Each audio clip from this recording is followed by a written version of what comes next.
Marine Jean-Pierre, Digital Campus. Moi c'est Elliot Rimbaud, je suis à l'IJBA en Master 2, journalisme JRI, journaliste reporter d'images. Anaïs Morand, IJBA.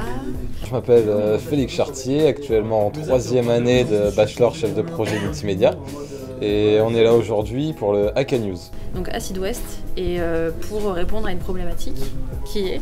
Le défi c'est en gros de renouveler l'intérêt des jeunes pour le journal Sud-Ouest. Comment parler à notre génération, comment leur donner accès à l'information de manière innovante.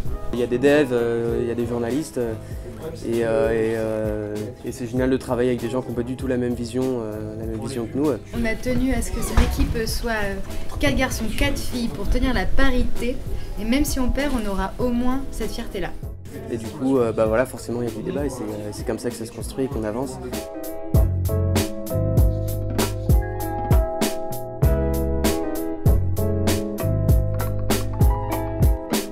Mathieu Hervé, je suis chef du pôle mobile de Sud-Ouest. Je suis journaliste à l'agence de développement au service des suppléments et du MAG. Je suis journaliste à Sud-Ouest et data journaliste aussi, donc je travaille sur tout ce qui est base de données numériques et le reportage à partir de bases de données. Moi je suis journaliste, je m'appelle Étienne, donc bien vu. Je suis journaliste à Sud-Ouest depuis 5-6 ans maintenant.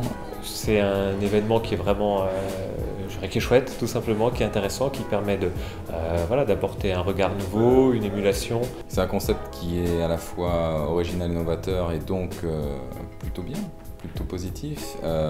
C'est intéressant de penser les métiers du journalisme et de la communication et de l'information au-delà des cadres traditionnels.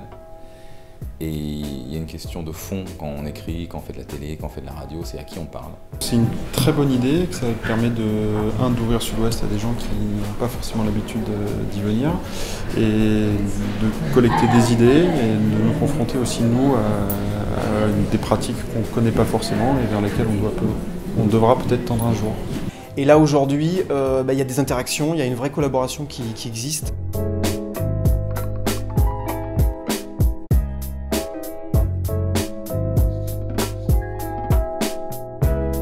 En termes de résultats, de produits, pour nous, c'est épatant parce que d'abord, ça nous électrise un peu, ça nous sort un peu de nos habitudes et puis on en attend beaucoup aussi de ce genre d'opération parce qu'on espère que ça va nous permettre de trouver les relais de demain. Nos étudiants, à peine entrés en 3e année, débutent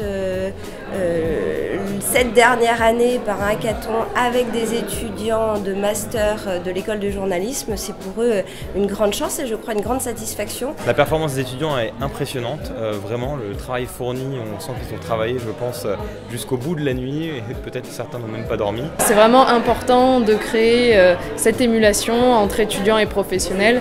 Ça aide aussi forcément les étudiants à se professionnaliser et à mieux rentrer dans le monde du travail. Ce fut difficile pour le jury de choisir parmi tous ces beaux projets et je félicite bien sûr les gagnants et le coup de cœur.